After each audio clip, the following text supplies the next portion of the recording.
Magandang gabi mga masters, bali ngayon po ay 4 na videos po ma-upload ko po sa aking YouTube channel. Tama nga mga masters, 4 na videos nga po ang ma-upload ko po. Mga masters, okay lang po bang wag nyong skip ang mga ads sa aking mga videos? Salamat po talaga mga masters sa solid na pagsuporta po sa akin. Yon, what's up mga masters? Nandito na naman tayo sa panibagong araw, panibagong kabanata na naman ang pagsasama-samahan natin ngayon guys.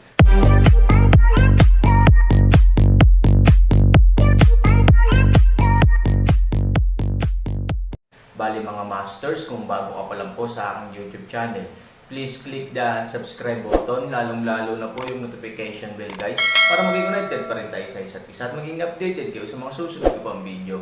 Bali mga masters, bago natin umpisahan ng kwento ay mag-shoutout po muna tayo para sa mga solid nating tagapakinig. Shoutout kay Fernando Jimeno, shoutout kay user DM. Yun na nga mga masters, no? Bali hindi na ito patagalin. In 3, 2, 1, let's go!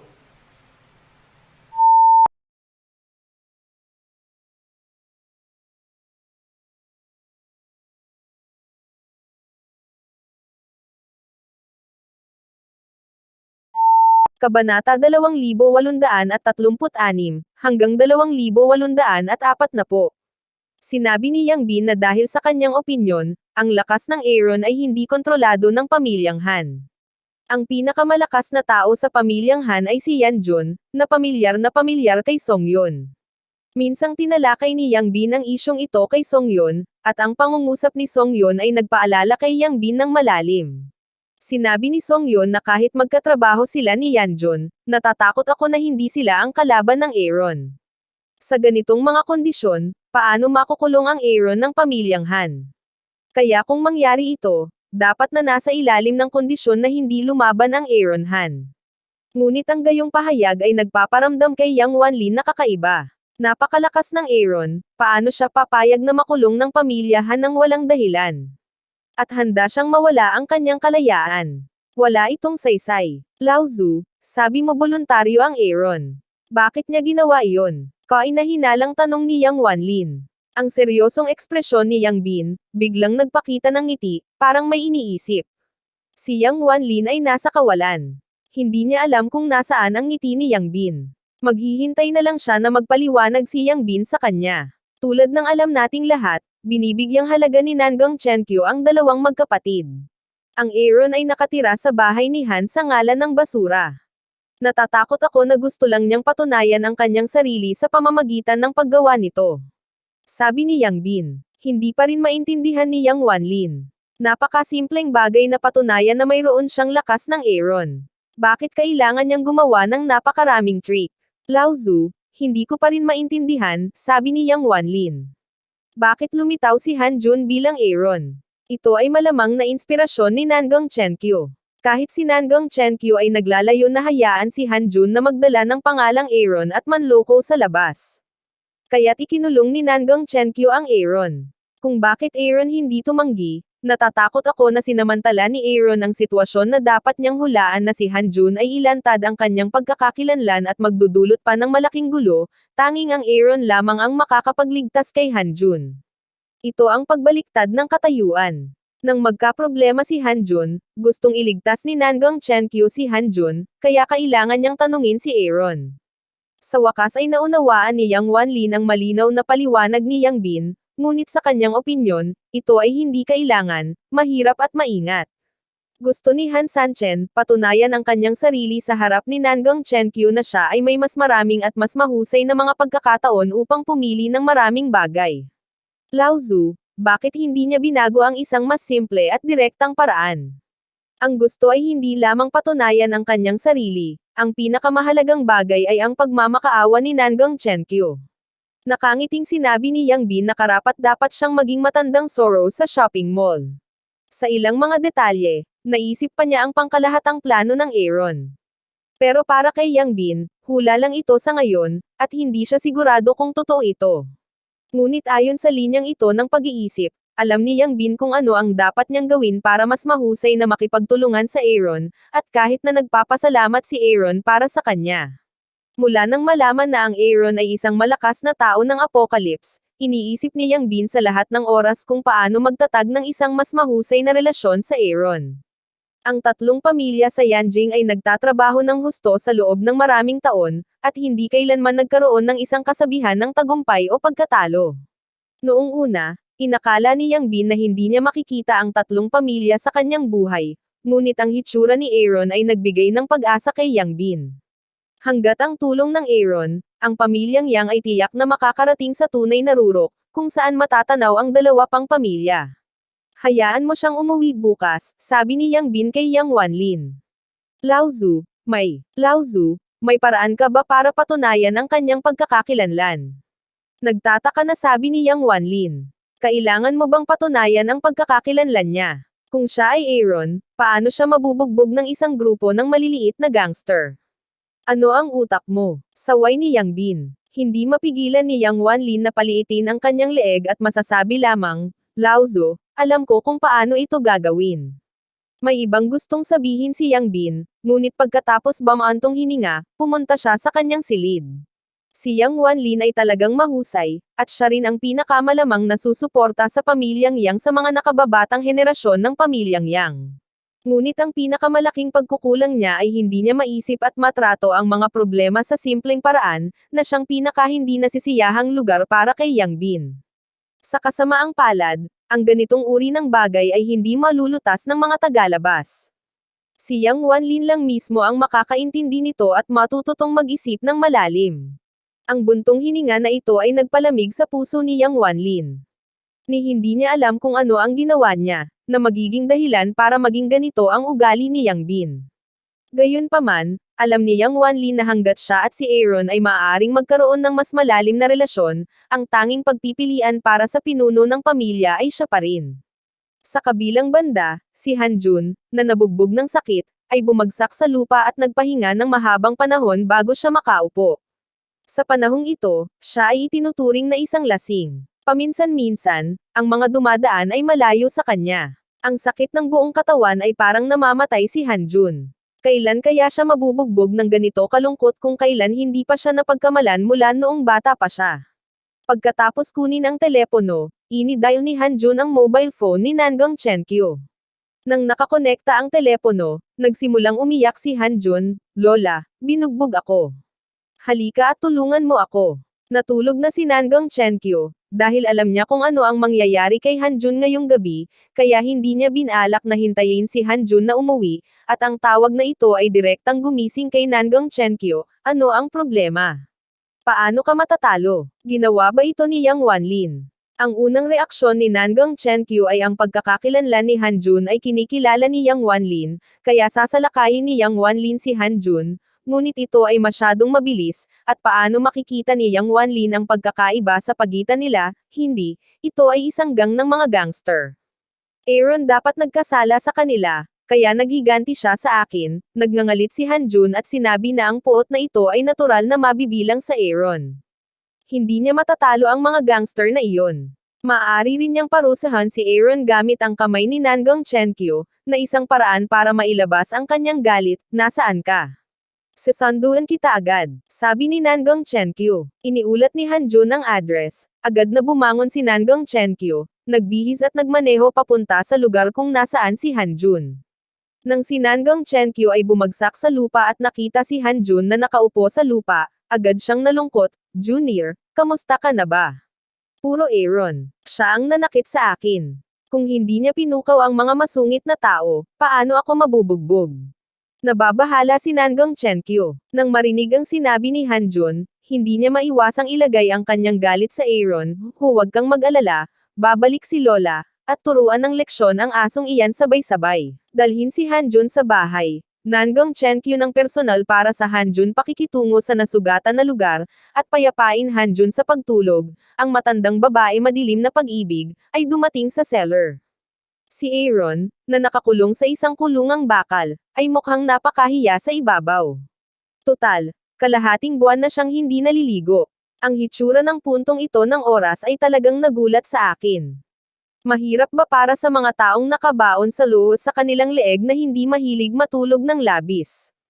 Natatakot sila na hindi sila magkakaroon ng pagkakataon na imulat ang kanilang mga mata kung ipipikit nila ang kanilang mga mata.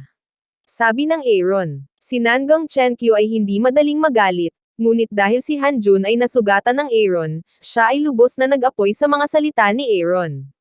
Aaron, nasa kamay ko ang buhay mo. Papatayin kita bago ako mamatay. Malamig na sabi ni Nangang Chenkyu. Stop talking nonsense. What do you want me to do? Sa kalagitnaan ng gabi, gusto mo lang ba akong takutin? Sinabi ni Aaron na alam niyang may nangyari kay Hanjun, kung hindi na sana siya makikilala ni Nangang Chenkyu sa oras na ito. Ang mga taong nasaktan mo sa labas ay tinalo si Hanjun ngayon. Ito ang kasamaan na ginawa mo, ngunit kailangan mong hayaan si Junor na pasanin ito para sa iyo. Nandito ako para tulungan si Junor na maghiganti. Sabi ni Nangang Chenkyu. Nakakasakit ng mga tao. Ito ay medyo isang sorpresa sa Aaron. Karamihan sa mga taong kamakailan niyang pinukaw ay alam ang kanyang lakas. Paano siya magkakaroon ng lakas ng loob na gumawa ng inisyatiba upang guluhin siya? Kaaway ba ni Yao Hanxing? Hindi.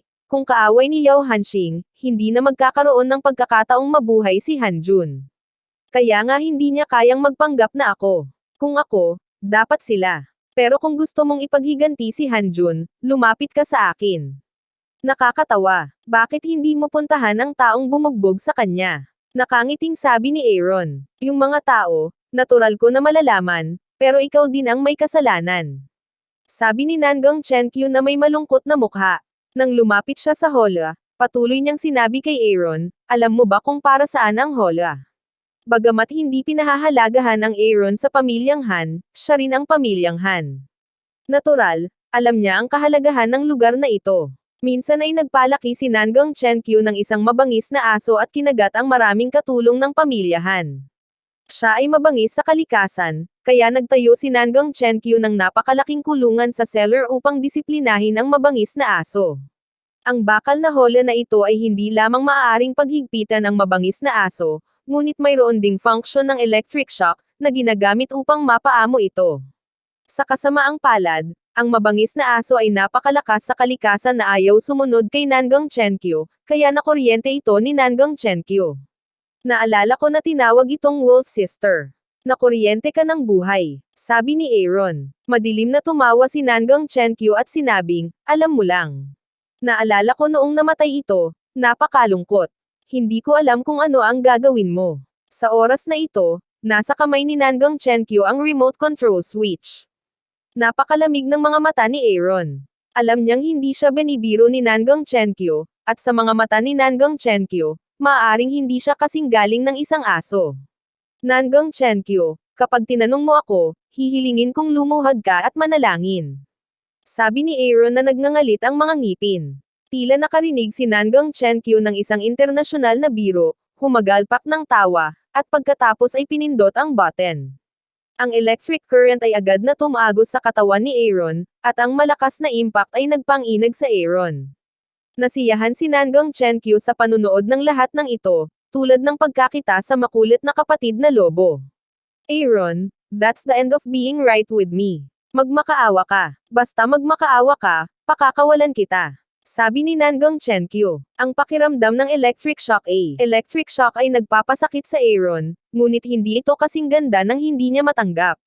Pagkatapos ng lahat, ang Aaron ay hindi isang ordinaryong katawan ng tao. Ang tanging ikinalulungkot ay ang Aaron ay hindi talaga nakapasa sa pagsubok ng natural na kalamidad. Kung maaari niyang hugasan muli ang kanyang katawan ni Tianlei, ang electric shock na ito ay isang piraso ng cake para sa kanya. Gayunpaman, napagtanto din nito ang Aaron na talagang hindi maganda ang lasa ng Tianlei. Mahirap isipin ang halaga ng pagpunta sa isang mas mataas na antas ng mundo. Hindi ako hihingi ng awa, pero balang araw, lalapit ka sa akin. Sabi ni Aaron. Nangang Chenkyu ay nagdikit ang kanyang mga ngipin. Naisip niya na sa ganitong paraan ay maaaring yumukod si Aaron sa kanya. Ngunit hindi niya inaasahan na ang Han 3,000 ay hindi gustong sumuko gaya ng orihinal na kapatid na lobo. Gusto ni Nangang Chenkyu na makitang nakuryente si Aaron, ngunit sa yugtong ito, hindi niya ito magagawa. I don't believe you can stick to it all the time. Simula ngayon, araw-araw may darating na magpapatikim ng sakit ng pagkabigla. Kapag humingi ka ng tawad, hayaan mo siyang sabihin sa akin. Sa mga salitang ito, umalis si Nangong Chenkyu sa cellar, at ang kanyang mga salita ay hindi biro sa Aaron. Dahil sinabi niya ito, magagawa ito ni Nangong Chenkyu. Kinabukasan, nag-ayos si Nangong Chenkyu ng isang espesyal na tao na gagawa nito, 3 beses sa isang araw, 1 beses sa isang araw. Gusto niyang humingi ng awa si Aaron sa sakit. Pagkatayo ni Hanjun, nawala ng husto ang pasa sa kanyang mukha, ngunit kitang-kita pa rin niya ang mga marka ng pambubugbog. Dahil sa pagkabugbog, tinanggap ni Hanjun, ngunit nawasak ang magagandang bagay kagabi, nag-alala si Hanjun, inilagay niya ang lahat ng pagkakamali, na iniuugnay sa Aaron. Pagkatapos ng almusal, plano ni Hanjun na makita ng personal si Aaron at turuan siya ng isang aralin.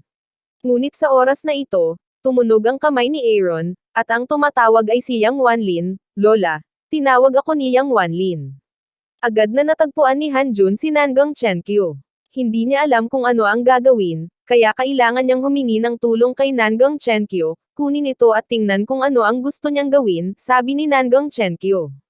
Pinindot ni Hanjun ang answer button at binuksan ang Han, kamusta kagabi?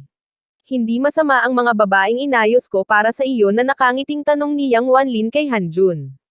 Bagamat nakita niya ang larawan ni Hanjun na binugbog, sinadya niyang itago ang bagay na iyon para maiwasang pagdudahan ni Hanjun, sayang naman ang nangyari kagabi. Sabi ni Hanjun, hindi mo sasayangin ang pagkakataong ito, tanong ka ba ni Yang Wanlin, kunwari nagulat, sa susunod, may isa pang pagkakataon. Sabi ni Hanjun, sa kasong ito, pumunta ka sa bahay ko ngayon, at ipapakilala kita sa isang mas mahusay. Nagkataon na gustong makita ka ni Lao Zu. Plano niyang makipagtulungan sa pamilyahan. Sana makapunta ka at makapag-usap, sabi ni Yang Wanlin. Si Hanjun ay hindi naglakas loob na sumagot ng basta-basta, ngunit tumingin kay Nangong Chenkyu. Si Nangong Chenkyu ay mukhang masaya, iyon mismo ang gusto niya. Ngayon si Yang Bin ay nagkusa na makipag-ugnayan, kaya imposibleng tumanggi. Tumanggo sa Hanjun, sinabi ni Hanjun kay Yang Wanlin sa kabilang dulo ng telepono, sige, maglilinis ako at lalabas na. Yun na nga mga masters, no? Bali panibagong kabanata na naman yung natapos natin ngayong gabi. Muli, maraming salamat po talaga sa walang sawang suporta po sa aking YouTube channel na talagang inaabangan nyo po ang bawat upload ko po. Bali mga masters, magkita-kita ulit po tayo bukas ng gabi at ngayon po ay magpapaalam po muna tayo. Bali mga masters, bye-bye!